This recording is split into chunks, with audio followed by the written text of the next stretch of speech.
आज हम vision IAS के नेक्स्ट 10 क्वेश्चन करेंगे। तो लेट्स स्टार्ट। इसमें देखो 11th क्वेश्चन है कि which of the following employees और officer are cover under the jurisdiction of central administrative tribunal. अब सेंट्रल एडमिनिस्ट्रेटिव ट्रिब्यूनल होता है, क्या होता है उसके अंदर क्या क्या कवर होता है। उसके अंदर जब एडमिनिस्ट्रेटिव है तो उससे पता चल गया कि ऑल इंडिया सर्विस तो इसमें कवर होगी। तो क्या क्या कवर करता है कि ऑल इंडिया सर्विस के ऑफिसर्स को कवर करता है। और दूसरी चीज़ क्या होती है, जो डिफेंस सर्विस होते हैं, डिफेंस सर्विस के ओनली सिविल एम्प्लॉयज़ का, सारे एम्प्लॉयज़ नहीं, only civil employees of defence service, इन दो चीज़ों को कवर करता है ये, और बाकी और किसी चीज़ को कवर नहीं कर सकता। ठीक है, तो एक तो याद रख लेना, एडमिनिस्ट्रेटिव ट्रिब्यूनल है तो एडमिनिस्ट्रेटिव है तो एडमिनिस्ट्रेटर को कवर करेगा, मतलब ऑल इंडिया सर्विस को। और दूसरा क्या है कि जो सिविल एम्प्लॉय है डिफेंस सर्विस के, उनको कवर करेगा। ठीक है, तो ये हो जाएगा। नेक्स्ट देखिए, नेक्स्ट क्वेश्चन है कि if the national emergency is declared on the ground of armed rebellion.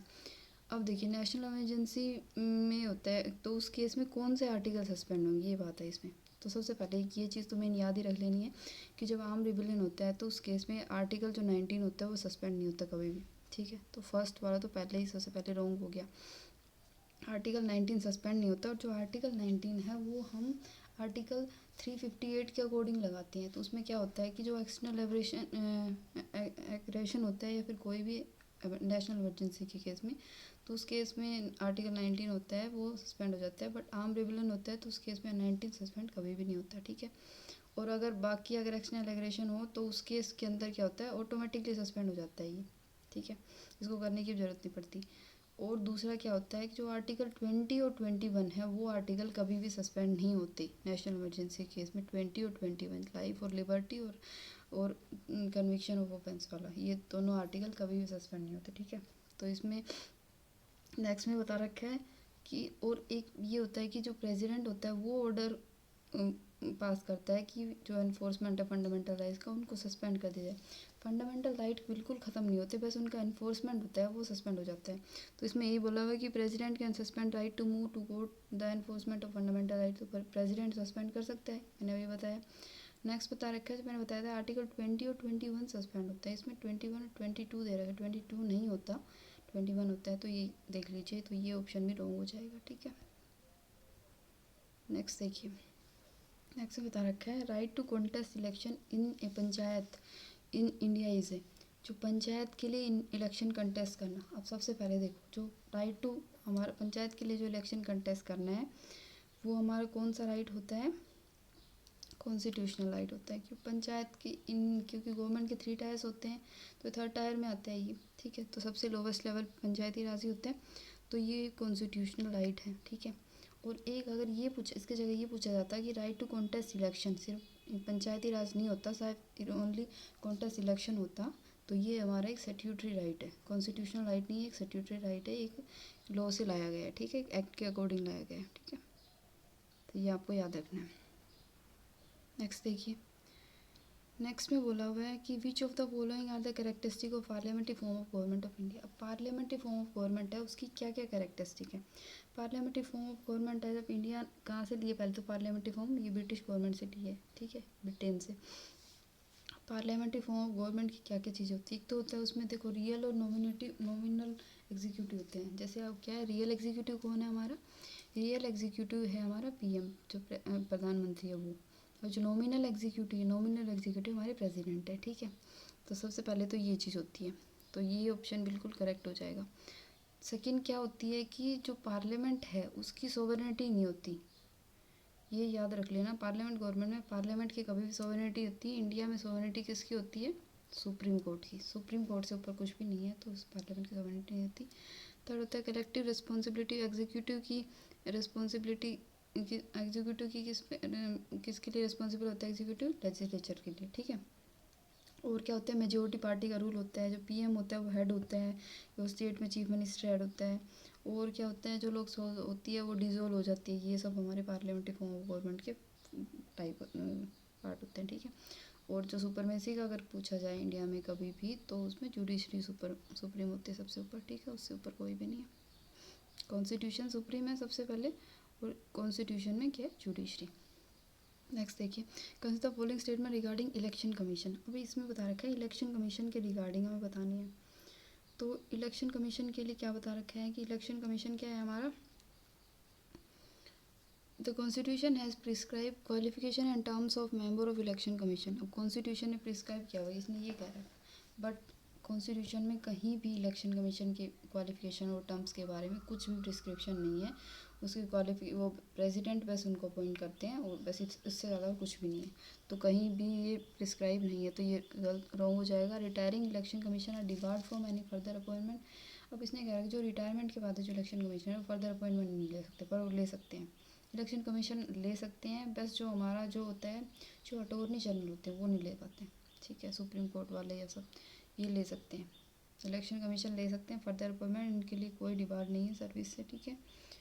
और इनकी टर्म के लिए और क्वालिफिकेशन के लिए भी कुछ कोई स्पेसिफिकेशन नहीं दी हुई है कॉन्स्टिट्यूशन में, ठीक है। नेक्स्ट देखिए, कंसीडर द फॉलोइंग पैसेज, इसमें बता रखा है, it is known as act for the good government of India, it abolish the East India company. ये good government of India act बोलते हैं इसको। इसने क्या किया, ईस्ट इंडिया कंपनी को अबॉलिश कर दिया, transfer the power of government territory and revenue to British. ये क्वेश्चन 50 बार आ चुका है, तो इस क्वेश्चन को प्लीज़ अच्छे से याद कर लीजिए कि जो article government of India act है 1858, इसके अकॉर्डिंग 1858 के एक्ट के अकॉर्डिंग जो कंपनी की पावर है वो एंड हो गई थी और सारी पावर है वो क्राउन को ट्रांसफ़र हो गई थी, ठीक है। और इसको गुड गवर्नेंस एक्ट भी बोलते हैं, तो ये याद करनी है। इसकी थोड़ी बहुत और चीज़ें देख लो इसमें। इसके बाद क्या होता है, सबसे पहले जो गवर्नर जनरल थे उसको वाइसराय में कन्वर्ट कर दिया गया था। उसके बाद दूसरी क्या बात थी, जो डबल गवर्नमेंट थी हमारी, बोर्ड ऑफ कंट्रोल और बोर्ड ऑफ डायरेक्टर थी, उसको एंड कर दिया गया था। और उसकी जगह एक नया ऑफिस बनाया गया था, सेक्रेटरी ऑफ द स्टेट, ठीक है। वो उनका एक कैबिनेट मिनिस्टर होता था, सेक्रेटरी जो होता था, और एक उसके लिए 15 मेंबर की काउंसिल बनाई गई जो उसकी एडवाइजरी बॉडी होती थी, ठीक है। तो ये सब है। नेक्स्ट क्वेश्चन देखते हैं, ये सब आप थोड़ा याद रख लीजिए, बाकी तो ठीक है। नेक्स्ट क्वेश्चन दे रखा है, right to freedom of religion under the Indian constitution provide that. अब फ्रीडम ऑफ रिलीजन कौन से आर्टिकल में है, ये आप मुझे कमेंट सेक्शन में लिख के बताइए। फ्रीडम ऑफ रिलीजन, अब इसे बता रखा है कि उसके अकॉर्डिंग क्या क्या बता रखा है, person can not be force to attend the religious instruction in a state recognise educational institute. अब देखिए, अब स्टेट रिकॉग्नाइज एजुकेशनल इंस्टीट्यूट है, उसके अंदर उसको फोर्स नहीं किया जा सकता किसी भी जो रिलीजियस इंस्ट्रक्शन को फॉलो करने के लिए। ये एक चीज़ याद रखिए, बिल्कुल ठीक चीज़ है। जो भी हमारे रिलीजियस इंस्टीट्यूशन होते हैं दो टाइप में होते हैं, एक तो खुद के उनके बनाए हुए, तो उसमें तो ज़रूरी है रिलीजियस इंस्ट्रक्शन को फॉलो करना। बट जो अगर स्टेट उनको फंड दे रहा है और वो एडमिनिस्टर खुद किसी ट्रस्ट के द्वारा बनाए हुए हैं, तो भी उसको फॉलो करना है। बट अगर स्टेट ने बनाया हुआ गवर्नमेंट की कोई भी चीज़ें हैं तो उनमें रिलीजियस इंस्ट्रक्शन को फॉलो करने के लिए कोई फोर्स नहीं कर सकता, ठीक है। और उनमें कोई भी रिलीजियस इंस्ट्रक्शन दे भी नहीं सकते, ये याद रखना, जो गवर्नमेंट के इंस्टीट्यूशन है उनमें, ठीक है। नेक्स्ट देखिए, फ़ी और tax can not be levied by the government और रिलीजियस एंडोमेंट। इसमें बता रखिए कि फ़ी और टैक्स नहीं ले सकते। अब इसमें एक चीज़ है, फ़ी तो ले सकते हैं बट टैक्स नहीं ले सकते, फ़ी ले सकते हैं उनके लिए, क्योंकि फ़ी से तो उनका इंफ्रास्ट्रक्चर वगैरह सब कुछ चलेगा, और टैक्स नहीं ले सकते, गवर्नमेंट उनसे टैक्स नहीं लेती जो भी रिलीजियस इंस्टीट्यूशन होते हैं वो, पर वो लोगों से फ़ी ले सकते हैं, ठीक है। तो ये हो जाएगा। नेक्स्ट देखिए, with reference to non resident Indian NRI और OCI कार्ड होल्डर के लिए, इसमें इन दोनों में के लिए पूछा हुआ है, क्या क्या देखिए बोथ। अब पहले NRI देखिए, NRI होते हैं नॉन रेजिडेंट इंडियन, जो इंडिया में नहीं रहते, ठीक है, इंडिया में नहीं रहते, बट उनके पास क्या होता है, उनको वीज़ा की रिक्वायरमेंट नहीं होती, उनके पास इंडिया का पासपोर्ट होता है, बट वो मतलब इंडिया से बाहर रह रहे होते हैं वैसे कुछ टाइम के लिए, ठीक है, वैसे ही होते हैं। और उसके बाद जो OCI कार्ड होल्डर होते हैं उनको लाइफ टाइम वीज़ा मिला होता है कि मल्टीपल एंट्री के लिए, कि इंडिया में कितनी बार आ सकते हैं जा सकते हैं, इसके लिए उनको बार बार जो उनके जो ऑफिस रजिस्ट्रार ऑफिस होते हैं जो उनमें बार बार उनको चक्कर ना लगाने पड़े, इसलिए, ठीक है। और इनमें क्या क्या होता है कि इनमें क्या डिफरेंस है मेन इनके कामों में, देखो, जो NRI होते हैं वो हमारे यहाँ पर कोई भी जैसे एग्रीकल्चर लैंड हो गई, प्रॉपर्टी होगी, या फिर कोई प्लांटेशन प्रॉपर्टी होगी, उनको खरीद सकते हैं, बट OCI कार्ड होल्डर है वो नहीं कर सकते ये सब चीज़ें, ठीक है। बाकी तो सब सेम है कि इंडिया के किसी पार्ट में विजिट कर सकते हैं ये भी सारे, किसी मोन्यूमेंट को कहीं भी फ्री, कोई एक्स्ट्रा चार्ज नहीं ली जाएगी इनसे, ठीक है। और चिल्ड्रन अडॉप्ट कर सकते हैं, सारे काम कर सकते हैं, बाकी और किसी चीज़ में नहीं है। तो देखिए अब इसमें क्या दिया हुआ है कि both require visa for visiting India for any purpose. दोनों को वीज़ा की रिक्वायरमेंट होती है? नहीं होती। वीज़ा की रिक्वायरमेंट सिर्फ OCI वाले को होती है, NRI को कोई रिक्वायरमेंट नहीं होती। सेकंड देखो, both are at par in terms of matter related to acquisition of agriculture. अब क्या होता है, OCI है वो एग्रीकल्चर प्लांटेशन को अडॉप्ट नहीं कर सकते, NRI कर सकते हैं, तो दोनों गलत है, ठीक है। नेक्स्ट देखो, the following statement regarding special officer for linguistic minority. कल हमने national commission for schedule caste बताया था, वही सेम इसी के जैसा ही special officer for linguistic minority. अब लिंग्विस्टिक माइनॉरिटी के लिए स्पेशल ऑफिसर दिया गया है आर्टिकल 350 में दी में कि भाई एक स्पेशल लिंग्विस्टिक माइनॉरिटी के लिए स्पेशल ऑफिसर होना चाहिए जो उनके लिए क्या करता है, इसको कौन जो उनके सेफ गार्ड से रिलेटेड जो भी मैटर है उन सब माइनॉरिटीज़ के मैटर को उनको डिस्कस करता है वो, ठीक है। प्रेसिडेंट को देते हैं और इसको अपॉइंट कौन करता है, इसको अपॉइंट भी प्रेसिडेंट ही करते हैं, ठीक है।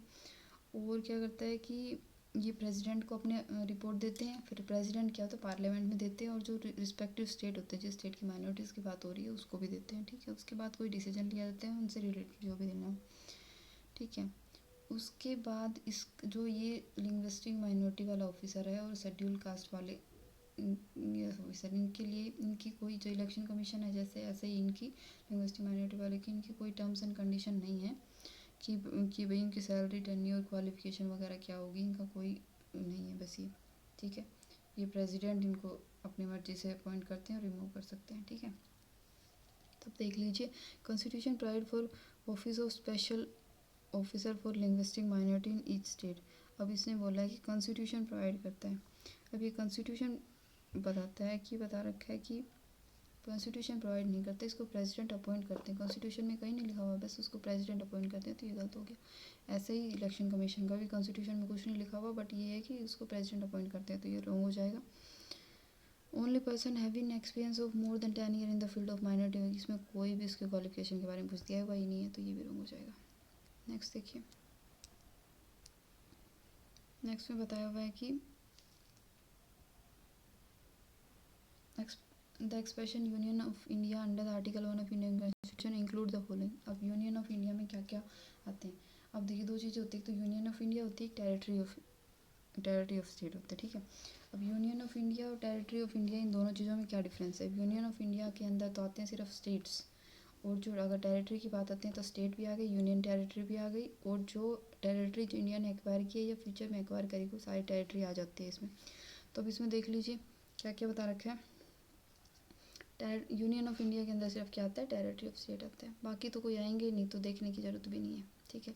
तो दोस्तों बताइए आपको कैसी लगी वीडियो, और आपको अगर अच्छी लगी तो मेरी वीडियो को लाइक, सब्सक्राइब और शेयर कीजिए। Thank you.